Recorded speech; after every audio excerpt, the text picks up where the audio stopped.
apologies for the dressing gown. I've got a morning off, which is nice for a change.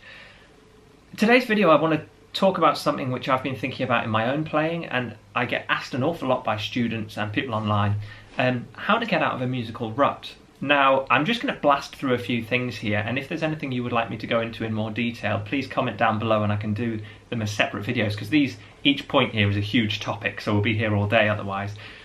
Be aware that some of these are contradictory, because there isn't one size fits all approach. So some of these might work for you, and there might be another one which seems like I'm saying the complete opposite that works for someone else. So I'm aware that these are contradictory, but like I say, they're not all going to work for everybody, so pick the ones that work best for you. The first point of how to get out of a rut is be aware that your fingers very often try and lead the way.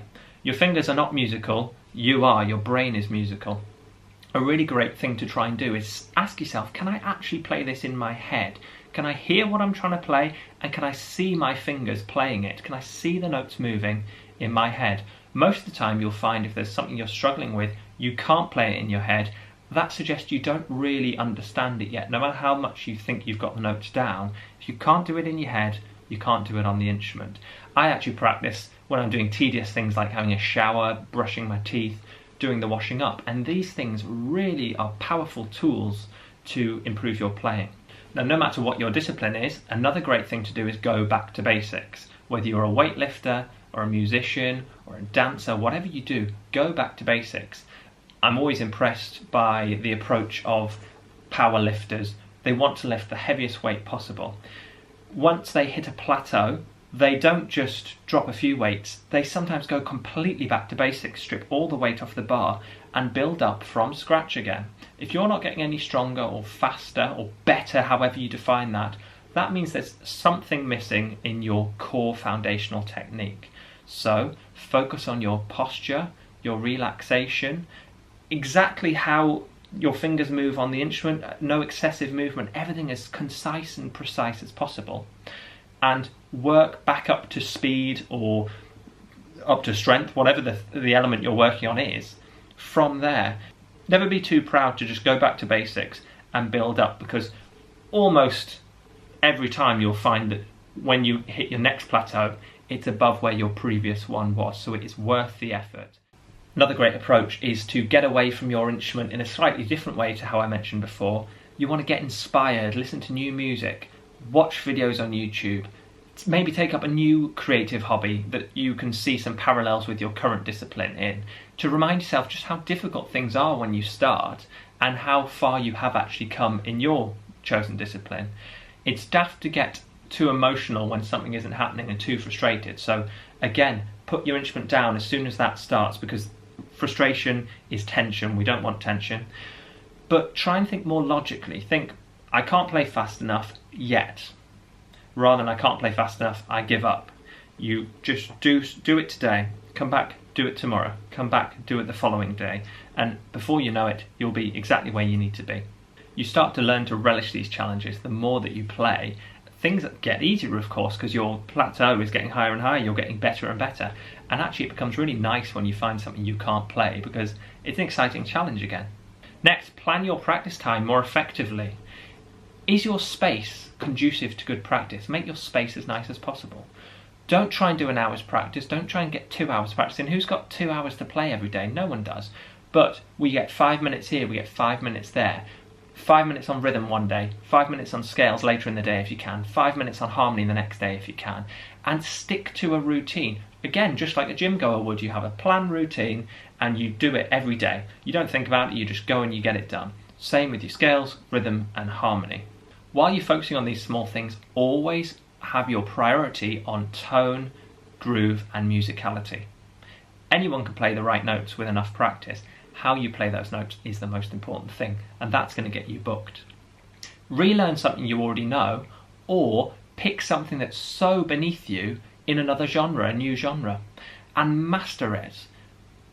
The notes are going to be too easy for you, so you won't be distracted by those, so focus on rhythm, groove, musicality and tone. Those are the important things. If you can't do those things on something where the notes are so easy for you, how on earth are you going to do those in an Eric Johnson tune or Chopin or whatever it is, something where it's so technically demanding?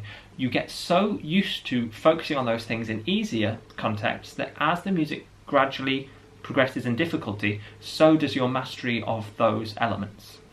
Think about why you're playing what you're playing. Now, of course, music, for some people, and actually I think I fall into this category, I learn music for me. I enjoy the challenge of it, and I find it very rewarding. I rarely look for the opportunity to play, but really, music should be heard. Now, if you are a player, put yourself in the shoes of a listener. Why is it that Adele and Ed Sheeran are the top-selling musicians in the world, when they're probably the first to admit that they're not the most technically gifted singers? Well, it's how they sing, what they sing. People love the way the message comes across, and they can really connect to that. Take that same approach with a more technically challenging instrument and try and focus on how you play those notes. That's why someone will hire you over the person who has the world record for flight of the bumblebee, for example, which is a real thing. Check it out on YouTube. Kenny Werner, Effortless Mastery, is a great book for people who are a little bit more open-minded to something that's a bit more hippie-ish. He uses the word zen a lot, which would have set alarm bells ringing in my head a few years ago, but I'm a bit more open-minded nowadays. And he talks about this in great detail, how to play something rather than what to play. I'm not going to go into that into too much detail. I think there's loads of Kenny Werner videos on YouTube where you can very quickly get the idea of whether that's something that's good for you or not. But check him out, he might be exactly what you're looking for. And finally, don't buy new gear. The worst thing you can do is buy new gear. You're out of pocket and you'll get more frustrated because you might get a few minutes of fun with it, but then you'll find that really it hasn't elevated you past where you were before. You've just got a slightly different sound now. That's not very useful. As we all know, the best creative people in the world can do what they do with the worst tools. Best mixing engineers can mix on just a laptop. The best guitarists can make a Squier Strat, or worse, Squier Strat, you're right guys, they can actually make them sound really great, they can make them sing. It's not what you've got in your hands, it's what you've got in your head.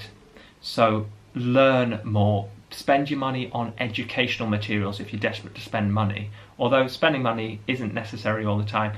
Truefire.com is a free website for a month where you can get access to the whole library, and then you pay a subscription after that. So you can get a month's worth of free education if you're in a rut there, from guys like Steve Vai, guys like Tim Miller, guys like Richard Hallebick. So we've got real top names here. Tim Miller's got his own website called Jazz Heaven. Really good videos, and Mike's masterclasses as well. Also, something else which you might think's below you but might actually just help with what you're doing is sort of games and apps that are supposed to help you. I know there's one that a student of mine's got recently called Rocksmith, where you actually play into your computer and it gives you some sort of feedback. Now, of course, that's no substitute for a real teacher, but that might give you a few tips that you hadn't spotted in your own playing. So something like that might be worth investing in rather than a new guitar or a new pedal or whatever it is. I think the games are relatively cheap.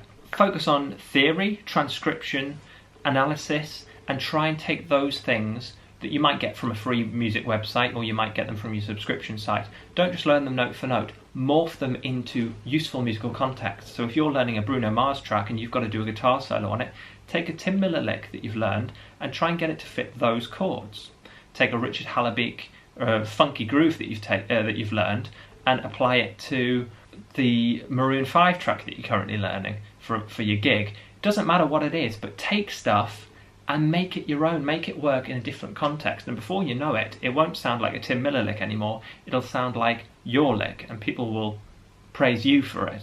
Now, the final thing to say, of course, is get some lessons. Now, there are loads of teachers out there who will happily give you a one-off lesson. You don't need to commit to a whole string of them, so try and find someone like that.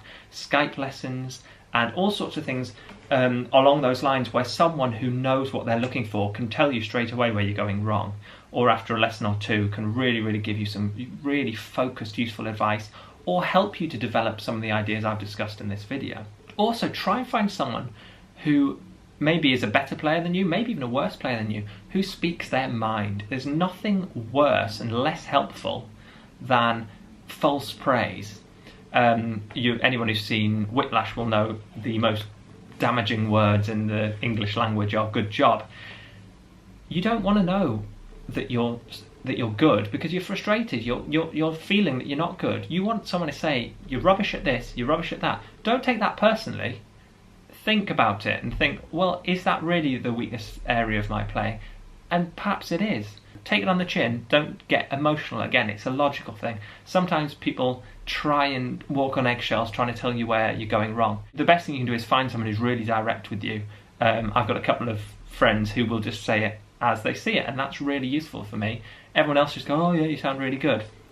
What's the benefit of that? So hopefully there was something in this video for you. I'll expand on some of these topics if you would like. Comment down below and let me know what you'd like me to do some more focus videos on. I could have talked for hours. I'm really trying to keep myself contained to a few bullet points here. So let me know what you thought of the video. Please like and subscribe, share with anyone who might find this useful, and keep smiling about your music. Don't get yourself frustrated. It's a lifelong journey. If anyone could do it, everyone would be playing an instrument, which of course they're not, because it's hard. So if you're already at the stage where you are playing some sounds, you're already better than most people. So keep smiling, enjoy the process, and hopefully some of these tips are going to skyrocket your progress. See you in the next one then. Cheers.